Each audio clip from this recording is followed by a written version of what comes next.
नमस्कार दोस्तों। यहाँ पर मैंने जो है निफ्टी का चार्ट लिया है। ये इसका डेली चार्ट है और इसके डेली चार्ट के अंदर मैंने एज ए इंडिकेटर लगा रखा है 20 डेज़ का मूविंग एवरेज और ये 200 डेज़ का एक्सपोनेंशियली मूविंग एवरेज। तो आप यहाँ पर देख सकते हो कि अभी जो है ये जो इंडेक्स जो है ना, ये दोनों ही मूविंग एवरेज के ऊपर चल रहा है। तो जो ब्लैक लाइन है ये 200 डेज़ की मूविंग एवरेज है। ये बताता है इसका लॉन्ग टर्म सपोर्ट और रेजिस्टेंस।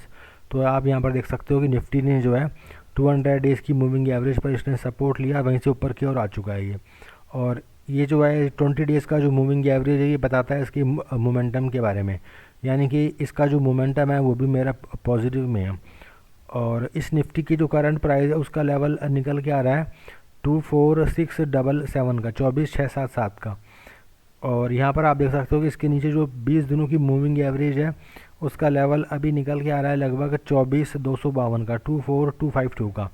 तो अगर आने वाले हफ्ते के अंदर अगर निफ्टी में कोई गिरावट भी आती है तो हमें जो है इसका जो 20 डेज़ का जो मूविंग एवरेज है ना, वो बनेगा इसका पहला सपोर्ट। तो 20 डेज़ का जो मूविंग एवरेज है 24252, 24252, यानी कि 24252 तक निफ्टी नीचे आ सकता है अगर ये इसमें कोई गिरावट आती है तो 24252 तो बनेगा इसका एक सपोर्ट। अब हम देखते हैं निफ्टी बैंक को।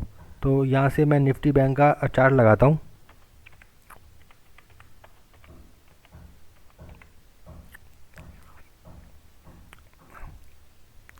तो ये रहा मेरा निफ्टी बैंक का चार्ट और इसके अंदर भी 20 डेज़ और 200 डेज़ की दोनों ही मूविंग एवरेज है।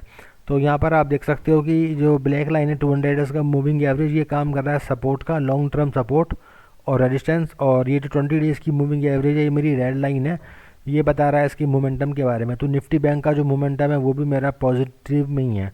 तो यहाँ पर अगर निफ्टी बैंक के अंदर कोई गिरावट आती है तो इसका जो पहला जो सपोर्ट मेरा बनेगा ना, वो बनेगा मेरा 20 डेज़ का मूविंग एवरेज। उसकी वैल्यू निकल के आ रही है अभी 52157, 52157, यानी कि 52,157। यहाँ पर इसका सपोर्ट बन सकता है। अगर ये इसके नीचे जाएगा तो ही निफ्टी बैंक का जो मोमेंटम है वो नेगेटिव में माना जाएगा। इसके अलावा जब देखते हैं इसकी जो करंट प्राइस है उसका लेवल आ रहा है 53,493, यानी कि 53493। तो 53493 जो है ये मैंने येलो कलर से इसको इंडिकेट किया है। तो इसकी जो करंट प्राइस है दोनों ही मूविंग एवरेज के ऊपर है। तो इसका जो रुझान है वो भी मेरा ऊपर की तरफ ही है।